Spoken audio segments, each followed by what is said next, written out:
నమస్తే అండి, ఎలా ఉన్నారు అందరూ? బాగున్నారా? నేనైతే బాగున్నానండి. మీ అందరికీ అమ్మవారి ఆశీస్సులు ఎల్లప్పుడూ ఉండాలని కోరుకుంటూ ఈ రోజున ఉప్పుతో చేసుకునే ఒక అద్భుతమైన పరిహారం గురించి తెలుసుకోబోతున్నాం. అదృష్టం మనల్ని వరించాలంటే ఉప్పుతో ఈ పరిహారాన్ని చేసి చూడండి. ఏ పరిహారం చేసినా కానీ మీరు నమ్మకంతో చేయాలి. నమ్మకంతో మీరు చేసినప్పుడు మీకు ఫలితాలు రావడానికి అవకాశం ఉంటుంది. ఉప్పు అనేది మన నిత్య జీవితంలో ఒక భాగం. ఉప్పుతో ఎన్నో తంత్రమంత్ర ప్రయోగాలు ఉన్నాయి, యజ్ఞ యాగాలు ఉన్నాయి, అలానే వశీకరణ ప్రయోగాలు ఉన్నాయి, మన ఆరోగ్యం గురించి కూడా ఉన్నాయి. మన పూర్వీకులు దంతధావనం అంటే పళ్ళు తోముకోవడానికి రకరకాల వాతావరణ పరిస్థితుల్లో కాలాన్ని బట్టి ఈ పదార్థాన్ని మన పూర్వీకులు ఆయుర్వేదంగా కూడా వాడేవారు. ప్రజెంట్ అనుకోండి చాలా వరకు తగ్గిపోయాయి, పేస్ట్లు ఇలాంటివి వచ్చేసి వాడుతూ ఉన్నారు. ఇంకా కొందరైతే ఉప్పును ఉపయోగిస్తూనే ఉన్నారు. ఈ పరిహారాన్ని ఎవరైతే చేస్తారో వారికి ఖచ్చితమైన ఫలితాలు ఉంటాయి. ఉప్పుతో ఈరోజు చేసుకునే ఒక 10 ప్రయోగాలు చెప్తానండి. వీడియోని అయితే స్కిప్ చేయకుండా చూస్తూ ఉండండి. చాలా ఇంపార్టెంట్ అయిన విషయాలు ఉన్నాయి, మిస్ అయిపోతారు. అలానే ఇంకా లైక్ ఇవ్వని వారు ఎవరైనా ఉంటే లైక్ ఇవ్వండి. సబ్స్క్రైబ్ కాని వారు సబ్స్క్రైబ్ చేసుకొని ఆన్లో పెట్టండి.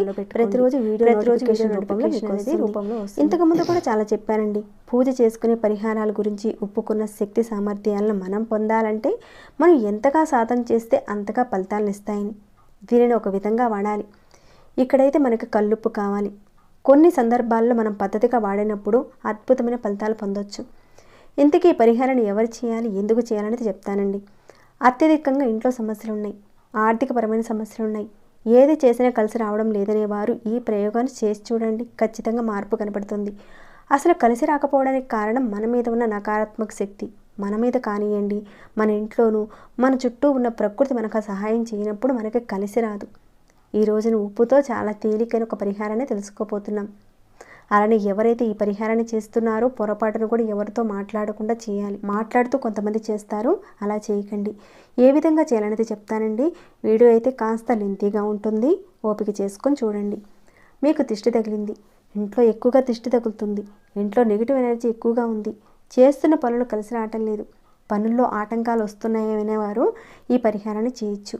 మన పూర్వకర్మల వల్ల, అంటే అంతకుముందు జన్మలో తెలిసి కానీ తెలియక కానీ మనం చేసిన ఆ తప్పులు, ఆ పాపకర్మలు మనం తెచ్చుకోవడం వల్ల మనం చేసే పనుల్లో ఆటంకాలు వస్తాయి.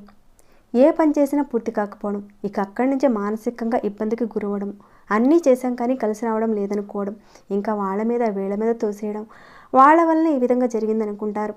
కానీ చాలా వరకు 99% వరకు మన పూర్వకర్మల వల్ల, శాపాల వల్ల కొన్ని సమస్యలు వస్తాయి. అనారోగ్య సమస్యలు కావచ్చు, ఆర్థిక సమస్యలు కావచ్చు. ఈ ఉపాయాలు చేయడం వల్ల ఖచ్చితంగా మీరు వాటి నుంచి బయటపడతారు. ఇంతకుముందు కూడా నేను చెప్పానండి ఒక విషయం. ఉప్పుని గాజు డబ్బాలో కానీ పింగాణి దాంట్లో పెట్టుకోమని చెప్పాను. ఒకవేళ మీరు ఇప్పటికీ కూడా ప్లాస్టిక్ డబ్బాలో పెడుతుంటే కనుక తప్పకుండా ఉప్పును మార్చి పింగాణి దాంట్లో కానీ లేదంటే గాజు డబ్బాలో కానీ మార్చుకోండి. ఇప్పుడు చెప్పే పరిహారానికి కొంచెం ఉప్పుతోనే మనం చేసుకోవచ్చండి. అలానే మరొక విషయం అండి, మన ఉప్పుని వంటల్లో ఉపయోగించేటప్పుడు ఉప్పుని చాలామంది ఏం చేస్తారంటే మామూలుగా చేత్తో ఉప్పుని తీసి కూరలో వేసేస్తూ ఉంటారు. అలా మాత్రం చేయకండి. మీకు ఎంత ఉప్పు కావాలో అంత ఉప్పుని స్పూన్తో తీసి మీకు కూరల్లో కానీ దేంట్లో అయితే వేయాలనుకున్నారో ఆ విధంగా వేయండి. చేత్తో పట్టుకుని మాత్రం వేయకండి. దానివల్ల చేస్తున్న పనుల్లో ఆటంకాలు వస్తాయి. ఎందుకంటే ఎనర్జీ ఇచ్చేది ఈ చేతులే. ఈ చేతుల్లోనే మనకు అద్భుతమైన శక్తి దాగుంది. ఒక్కోసారి మన చేతులతోని నకారాత్మక శక్తిని మనం తీసుకుంటాం. ఉప్పుకున్న శక్తిని మనం జాగ్రత్తగా వాడుకుంటే ఖచ్చితంగా మార్పు ఉంటుందండి. వంట చేసేటప్పుడు స్పూన్తో వేయడానికే చూడండి. చేత్తో వేసే అలవాటు ఉన్నవాళ్ళు ఇక నుంచి స్పూన్తో వేసే విధంగా చూడండి. చేత్తో వేస్తే ఏమవుతుందంటే, ఇక్కడ చేత్తో వేస్తే పేదవారు అవుతారని, ధన సంపాదన తగ్గిపోతుందని చెప్తారు. రాహుగ్రహ ప్రభావం వల్ల అనేక ఇబ్బందులు వస్తాయి. ఒక నెల రోజుల పాటు మీరు స్పూన్తో వేయడానికి చూడండి. చూసి మీరే చెక్ చేసుకోండి, మీకే అర్థమవుతుంది. ఇంతకుముందు ఉన్న పరిస్థితికి ఇప్పుడున్న పరిస్థితికి ఏమైనా మెరుగుపడిందా లేదా అని మీకు అర్థమవుతుంది. ఇక చాలా వరకు దిష్టి తగులుతుంది. ఏదైనా ఫంక్షన్కి వెళ్ళినప్పుడు దిష్టి తగిలింది, వెళ్ళి వచ్చిన తర్వాత దిష్టి తీసుకుంటారు. కానీ అలా కాకుండా మీకు ఎక్కువగా దిష్టి తగులుతుంది, నెగిటివ్ ఎనర్జీ మీ మీద ఎక్కువగా ఉంటుందనుకున్నప్పుడు మీరు ప్రతి శనివారం రోజున ఒక గుప్పెడు ఉప్పుని గుప్పెట్లో పట్టుకొని మీ తల చుట్టూతా ఒక 7 సార్లు తిప్పుకోవాలి. అంటే మీరు యాంటీ క్లాక్ వైజ్గా తిప్పాలి. మీరు బయటికి వెళ్ళే ముందు ఈ విధంగా ఒక 7 సార్లు తిప్పుకున్న తర్వాత మీ టాయిలెట్లో కానీ మీ కిచెన్ సింక్లో కానీ వేసేయండి.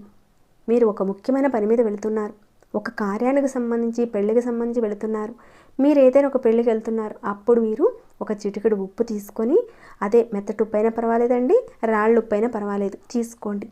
మీ పైనుండి కిందకి, అంటే ఇక్కడ మీకు చూపిస్తున్న విధంగా ఈ విధంగా బొమ్మ ఉంది కదండి, ఇక్కడ మొదలుపెట్టి మీరు రౌండ్గా కింద నుంచి పైకి ఎవరికి వారే చేసుకోవచ్చు. మీరు చిటికెడు ఉప్పుని చేతిలోకి తీసుకొని ఒక 7 సార్లు కింద నుంచి పై వరకు ఇలా రౌండ్గా మీరు, అంటే మీ పై వరకు ఉప్పు తిప్పుకోవాలి. ఇక తర్వాత వెళ్ళే దారిలో ఎక్కడైనా డ్రైనేజీలు వేసేయండి. మీరు ఇంటి నుంచి వెళుతున్నప్పుడు ఇలా చేయడం వల్ల ఏదేదో ఒక పని ఉందో ఆ పని అనేది పూర్తయిపోతుంది. మీకు ఇదంతా విచిత్రంగా అనిపించవచ్చు, కానీ ప్రయత్నించండి. ఏ పని మీద అయితే మీరు వెళ్తున్నారో ఆ పని అనేది ఖచ్చితంగా పూర్తవుతుంది. మన మీద ఉన్న నకారాత్మక శక్తి తగ్గిపోతుంది. చాలామంది ఆటంకాలు వస్తున్నాయనేవారు ఇది చేసి చూడండి. ఇక చాలామంది రాత్రిపూట పడుకునేటప్పుడు భయమేస్తుందండి, రూములోకి వెళ్ళడానికి భయమేస్తుంది, ఏవో చెడు కళలు వస్తున్నాయి, ఇంట్లో ఏదో చెడు శక్తి తిరుగుతుందనిపిస్తుందనేవారు ఎవరైనా సరే రాత్రి పడుకునే ముందు మీరు గ్లాసు నీటిలో మెత్తటి సాల్ట్ కానీ కళ్ళుప్పు కానీ ఏదైనా వేసి మీరు పడుకునే గదిలో కానీ లేదంటే మీరు వాడని చీకటి గదిలో పెట్టించండి. ముందు ఒక వీడియోలో కూడా నేను నెగిటివ్ ఎనర్జీని ఏ విధంగా గుర్తించవచ్చు అనేది కూడా చెప్పుకున్నాం. అలానే ఈ విధంగానే చీకటి గదిలో ఉంచండి. రాత్రి పెట్టారు, ఉదయానికల్లా కలర్ మారిందనుకోండి, ఇంట్లో నెగిటివ్ ఎనర్జీ ఉందని అర్థం చేసుకోవాలి. మారకపోతే ఏదీ లేదని అర్థం. ఒకవేళ మారుతుంది, రాత్రి పెట్టారు, పొద్దునకల్లా మారిపోతుంది, తర్వాత దాన్ని తీసుకెళ్ళి టాయిలెట్లో కానీ షింక్లో కానీ వేసేయండి. ఒకవేళ మారింది, మీరు రోజు పెడుతూ ఉండండి, ఇది లాక్కుంటుంది. ఇంట్లో చెడు శక్తి ఉందని భయపడకండి. ఇలా మీరు చేస్తూ ఉంటే ఆ శక్తిని అంతా ఇది తీసేసుకుంటుంది, మార్పు రావడానికి అవకాశం ఉంటుంది. ఇక తర్వాత మరొకటి చూద్దామండి. మనలో ఉన్న పూర్వకర్మలు, అంటే మన పూర్వకర్మల్లో చేసినటువంటి ఇందాక చెప్పుకున్నట్లుగా ఆ ఒక్క శాపాలు పాపాల వల్ల కానివ్వండి, మనం ఏ పని చేసినా కలిసి రాదు. ఇలా ఇబ్బంది పడుతున్న వారు ఇప్పుడు చెప్పే ఈ పరిహారం అనేది రామబాణంలాగా మీకు పనిచేస్తుంది. మీకున్న పూర్వకర్మలు తొలగాలి, నెగిటివ్ ఎనర్జీ తగ్గాలి, మనలో ఆకర్షణ శక్తి పెరగాలనుకున్నప్పుడు ఈ పరిహారాన్ని చేయండి. ఆడవారైనా మగవారైనా చేయించండి, ఏ రోజు నుంచైనా సరే చేసుకోవచ్చు. మీరు కొంచెం ఉప్పుని తీసుకొని మీ బొడ్డు కింద ఇక్కడ ఈ భాగంలో మీరు ఉప్పుని క్లాక్ వైజ్గా రుద్దాలి. ఇక్కడైతే మనకు చక్రాలు ఉంటాయండి, అదొక సబ్జెక్టులండి. ఈ బొడ్డు కింద భాగంలో క్లాక్ వైజ్గా తిప్పాలి. వారానికి 2 సార్లు కానీ 3 సార్లు కానీ చేయండి. ఇలా బొడ్డు కింద భాగంలో క్లాక్ వైజ్గా తిప్పాలి. తిప్పారు, అలానే నాభి వెనక వైపు సేమ్ అదే ప్రదేశంలో అక్కడ కూడా ఉప్పుతో తిప్పాలి. మీరు అక్కడ ఎడమ నుంచి తిప్పుతారు, అంటే యాంటీ క్లాక్ వైజ్గా తిప్పుతారు. ఇక్కడ పొట్టు దగ్గరేమో, అంటే ఈ నాభి దగ్గరేమో క్లాక్ వైజ్గా తిప్పుతారు. మీకు అద్భుతమైన ఫలితాలు వస్తాయండి ఈ విధంగా చేయడం వల్ల. అంతటి శక్తి ఉందండి దీనికి. ఎందుకంటే శరీరం మొత్తంలో ఉన్న చక్రాల్లో నాభి దగ్గర ఒక చక్రం ఉంటుంది. ఈ చక్రాన్ని మనం ప్రేరేపించినప్పుడు ఖచ్చితంగా అద్భుతమైన ఆకర్షణ శక్తి వస్తుంది, నెగిటివ్ ఎనర్జీ తగ్గుతుంది, ఏదైతే అనుకుంటున్నారో అది పూర్తవుతుంది. ఎక్కువ సార్లు అవసరం లేదండి, ఒక 2 సార్లు తిప్పితే సరిపోతుంది. ఆత్మశక్తి పెరుగుతుంది, ఆత్మవిశ్వాసం మీకు పెరుగుతుంది, ప్రతి పనిలోనూ విజయాన్ని సాధిస్తారు. ఉప్పుతో చేసుకునే ప్రయోగాల గురించి కూడా ఇంతకుముందు చెప్పానండి. ఉప్పుతో వేలు లక్షల పరిహారాలు ఉన్నాయండి, కానీ అందులో భాగంగా తక్కువ ఖర్చుతో మనకున్న సమస్య నుంచి బయటపడడానికి చేసుకునేవే నేను ఇప్పటివరకు మీకు తెలియజేస్తున్నాను. ఒక సంకల్ప బలంతోనూ కాన్ఫిడెంట్తో చేస్తే మనకు మంచి ఫలితాలు ఉంటాయండి. ఈ సమస్యల వల్ల ఎవరైతే ఇబ్బంది పడుతున్నారో ఖచ్చితంగా చేయండి. ఇంతకుముందు ఉన్న పరిస్థితికి చేసిన తర్వాత వచ్చినటువంటి తేడా అనేది ఉంటుందండి. మార్పులు అయితే కనపడతాయి. పెద్ద ఖర్చుతో కూడింది కాదు కదండి, చిన్న మార్పులే కదా. తప్పకుండా చేసుకొని మీరందరూ కూడా లాభపడాలని కోరుకుంటూ ఈ వీడియోని అయితే ఇంతటితో ముగిస్తున్నాను. చెప్పినవి కాకుండా ఇంకేమైనా డౌట్స్ ఉంటే అడగండి, తప్పకుండా రిప్లై ఇస్తాను. ఇంకా లైక్ చేయకుండా ఉన్నారా? ఒక లైక్ ఇవ్వండి. సబ్స్క్రైబ్ కానివారు మన ఛానల్ సబ్స్క్రైబ్ చేసుకుని డైలీ వాచ్ చేస్తూ ఉండండి. మరొక భక్తి వీడియోలో మళ్ళీ మిమ్మల్ని కలుసుకుంటాను. అంతవరకు సెలవు.